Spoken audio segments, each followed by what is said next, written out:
Hello, everybody. So the Suns just released their schedule for the 26-27 season. So let's talk about it. To start it off, I'm usually not a guy that really cares about the schedule too much because, like Dylan Brooks said in that Suns video schedule thing that they released a couple days ago, we play everybody. So I always go into the mindset when these schedules come out is that the Suns are going to play everybody no matter what. So what I really focus on is just like how many back-to-backs are the Suns going to play? What's their longest home stretch? What's their longest road stretch? Like those type of stuff, because those things do matter in the long run, because when they go on a long road trip, usually those road trips end up being like a 500 record, especially if it's like a 7 game road trip, 6 game road trip. Usually those end on like 4 wins, 3 losses, three wins, 4 losses. Usually that's how those end. So I really like to focus on those just to see what type of competition the Suns are going to face when they're going on those home stretches or away stretches. So I did write down some notes, and I saw that the Suns are going to play 12 back-to-backs, and that's really cool because in the past couple of seasons, the Suns have been playing like 16 back-to-backs. Like they're always one of the teams in the NBA that play the most back-to-backs. So the Suns only getting 12 is pretty nice to see. But some of those back-to-backs are against the Thunder and the Spurs, so the Suns really didn't get lucky that way. But even though the Suns are playing the Spurs and the Thunder back to back, I do think they can end up going 1-1 basically. Like I really think the Suns can end up with 1 win and 1 loss.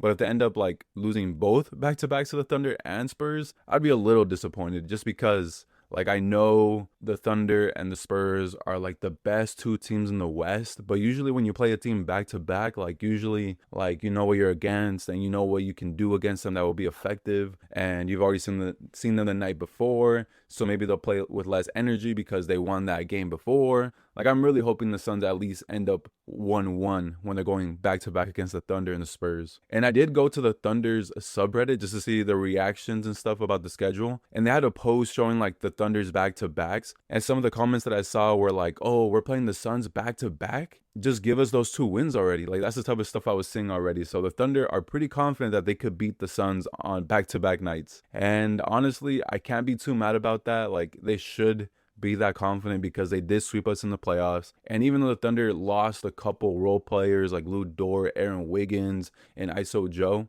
that team is still good. Like we lost to that Thunder team without Jalen Williams for 2 games. So they should be that confident. And even though the Suns are playing less back to back, someone did post on Twitter that the Suns are one of the 3 teams in the league that play the most 5 games and 7 nights. So that's definitely one drawback that the Suns are going to face, is that even though they play less back to backs, they are going to have more games where they play 5 games and 7 nights. And those are the ones that are going to be tough. So when I looked at the schedule, they do have 2 stretches where they play 6-7 straight home games. Like after the first 5 games of the season in October, they have a 7 game stretch at home against Portland, Magic, Rockets, Spurs, Clippers, Hornets, and Lakers. That's a good mix of competitive teams. So that's the home stretch that I'm really going to be excited for, because usually when teams are at home, they play way better. And even the Suns last season, they did play way better at home. So I'm really excited to see if the Suns can take this home stretch to their advantage and try to stack wins and try to be like in that top 5 seed. Because usually in the beginning of the season, like you'll see random teams in that top 5 that you already know aren't going to be there. Like we saw this a couple of seasons ago with KD and Book with the Suns, where they were like, I think they were like top 4 seed or something like that, because they had like I forget the record to begin the season, but it was a pretty good record a couple of seasons ago where they like had 2 losses or 3 losses and they had like 8 wins, something like that. I really don't remember, but that was the season where like we really thought KD, Book, and Bill figured it out and like they were gonna be a top 4 team in the West. But nope, they basically just tricked us, and after that little stretch, they just kept losing games until they just fell out of the playoffs. So hopefully the Suns use this home stretch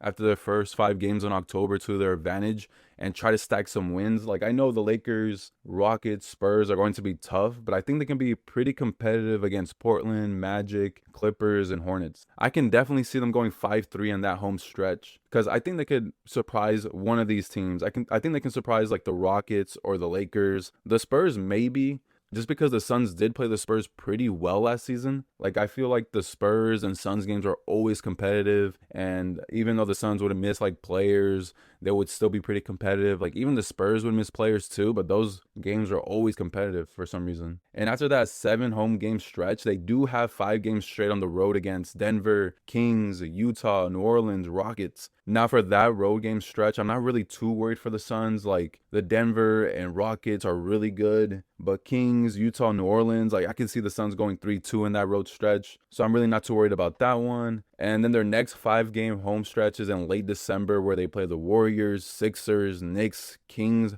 Celtics. Again, this is another home game stretch where I think the Suns can take advantage of it. I definitely think the Suns can beat the Warriors, the Kings, and the Celtics. Like, I know the Celtics still have Jason Tatum on that team, but they really haven't stacked that team up with amazing players right now. And maybe they'll have some of their young guys really come out and surprise us, but with no Jaylen Brown on that team, like, I do think they've gotten worse overall. And I do think the ones that are going to be tough for the Suns to win are going to be against the Sixers and Knicks. Like, Sixers guys, oh my goodness, that team is stacked with talent. I don't even care if Joel Embiid doesn't play in that game. Like, the Suns have an 80% chance of losing that game because they got Jaylen Brown, Tyrese Maxey, VJ Edgecombe. They got some good rookies that they drafted this season. Like, oof, I can definitely see the Suns losing that game. And the Knicks are the champs, so you got to put some respect on their name. So I can definitely see the Suns losing against the Knicks. But overall, this is going to be a good test for the Suns to see how they can hold up against the East. Because that East, man, oof, they are looking tough out there in the East right now. Like there's multiple teams playing for that 9, 10, 11 seed out there in the East that should be in the playoffs. Like, the Hawks are most likely going to be a play-in team. The Magic are going to be a play-in team. Like, those two teams should be better than the play-in. Like, they should be a 6 seed, 7 seed. But no, that Eastern Conference is like really stacked right now. But the Suns do have one of their tougher stretches in March where they play 6 games straight on the road of mostly East teams. They play the Heat, Magic, Bulls, Hornets, Grizzlies, and Lakers. So this like 6-game road stretch, I can definitely see the Suns losing a good amount of those games. Like, I can see them going like, I don't know, 2-4, 3-3 maybe. But that one's going to be a long road trip. Like, the Heat Magic game isn't too far from each other, but after they go from the Heat to the Magic, they have to go to the Bulls, and then they have to go to the Hornets, and they have to go to the Grizzlies, and then have to go to the Lakers. Like, I can definitely see the Suns losing that Lakers game. Like, I don't think the Lakers are much better than the Suns, but after a long road trip and then having to go all the way to LA, like, I can definitely see the Suns losing that game against the Lakers. But overall, the Suns' schedule doesn't look too crazy, nothing too bad. Like I said in the beginning, I just think the Suns have to play who they play. And the Suns definitely have the depth to like handle a tough schedule. I'm not really worried about the Suns somehow only winning 35 games next season. Like, I think for sure this team at least can win 40 games just because of their depth. Like, they have so many good players on this team right now. Like, they can handle 1 or 2 starters getting injured. Like, they could put in Kobe Pete. They can put in Ryan Dunn, and they could put in Boué. They have Kobe Bria that can still play some solid minutes if they give him a chance. Like, the Suns really have some really good depth. So I really don't think this season is going to be as tough for the Suns to handle injuries like it did last season to end the season. Because last season, towards the end, those injuries started piling up and kind of hurting the Suns a little bit. And I did see that the Suns only have 12 nationally televised games, and their first televised game isn't until 2027. When I saw that, I was kind of like, what? It really felt like last season the Suns were on TV like every 2 weeks. So the Suns not getting a televised game until 2027 was pretty weird to see. And I was looking like, are we one of the fewer teams that got nationally televised games? But then like someone released like a whole chart showing everybody's number of televised games, and like it looks like the Suns are like in the middle of the pack, so I guess I can't be too mad. But at the same time, it's not like the Suns really have crazy star power, so it doesn't really make sense for like NBC, Prime, ABC to really want the Suns on TV all the time. I definitely think if this team got Zion in the offseason, we definitely would have had more than 12 nationally televised games. Like, I would have, if I had to guess, I would say like 20 at least, because the only reason Zion doesn't show up on TV like he used to is because he's just on a bad team and he gets injured all the time. And at least if he was on the Suns, they would be like, all right, well, Devin Booker's there, so like we can still get some star power at least. So they would give the Suns at least 20. But yeah, overall, like, I'm not too mad about the nationally televised games that the Suns got, and the schedule wasn't too crazy. So if you're still here towards the end of this video, I'll predict that the Suns at least win 40 games, and their ceiling, if I had to guess, for me, I would say their ceiling is probably 48. 48 wins. Like they can get to like 49 or 50, but the Suns really just don't have that star offensive player besides Devin Booker that can really carry this Suns team to beat good teams when Devin Booker is hurt. Like they can definitely beat like these teams in the middle of the pack or like the bad teams, but those like top dogs in the NBA are going to be the ones where it's really going to be tough for the Suns to beat them if they really don't have another shot creator at the level of Devin Booker. Like, yeah, it's Dillon Brooks, Jalen Green, they can carry the offense sometimes, but can you depend on them to be the offensive engine against one of the best teams in the NBA like the Thunder? Like, that's a no, because Dillon Brooks really can't pass out the ball. And Jalen Green, like, even though I love his offensive bag, he's really not that efficient, and he's not much of a passer either. So those two guys will need to make a crazy leap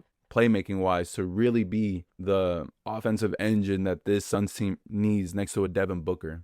So yeah, for sure, I would guess right now that the Suns are most likely going to be a 48 win team. And at the least, I would say 40 wins.